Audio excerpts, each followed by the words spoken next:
Okay, viewers, you're welcome to another episode of Money Wise. Today, we'll be looking at a very interesting topic, which is portfolio diversification. What does it mean, and why is it very important for us to actually know what this concept means and how we can apply it? Portfolio diversification simply means spreading your investment across various asset class, industries, and geography. This is important because investment itself is prone to risk. There's what we call market volatility. It's a generic term which implies the movement of the stock prices in the market. There's a possibility of the stock price increasing today and nosediving tomorrow.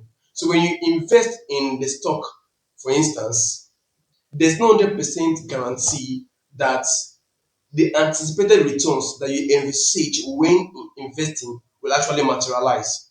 That is where the concept of portfolio diversification comes in.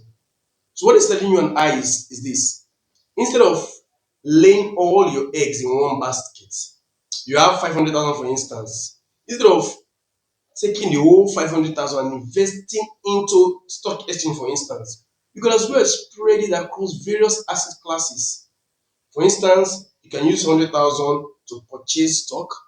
You can use another 100,000 or 200,000 to purchase perhaps government bonds. You can use another 100,000 to purchase or invest in real estates and perhaps in mutual fund.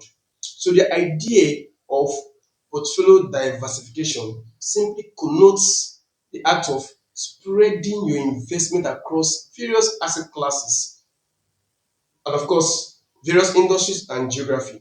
What this does is that it reduces the risk of you losing your fund and increase the potential returns that will accrue from your investments.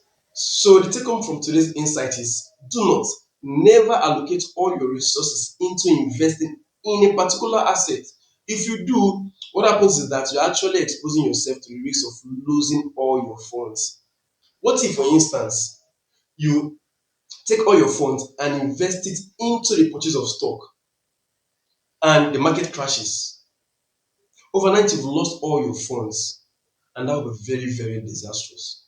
Rather, spread it. A little portion into stock, another into the purchase of bond, another into perhaps real estate or mutual fund.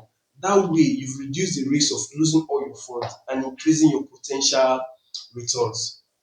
But then there are those who might not have the time to start, investing in piecemeal. Some in stock, some in bonds, others in real estate or perhaps mutual fund, like I stated earlier. Then ETF is a good tool. ETF means exchange traded fund. ETF is a bucket of investments that lumps stock, bonds, commodities into a single fund and traded in the stock exchange market. So if you invest in ETF, what you've done automatically is that with a single investment, you've spread your investment across various asset classes and reduce your risk of actually losing all your funds, and also at the same time increasing the potential of getting bigger returns, sweeter returns in the future. Thank you very much, and that will be all for today. Please do not forget to click the like button and also subscribe. If you have any questions to ask or any points or gray areas that need clarification, please drop your comment in the comment section there, and I'll be there to actually take all your comments one at a time. Thank you once more for having me today, and I look forward to seeing you in my next video. Thank you so much, and bye.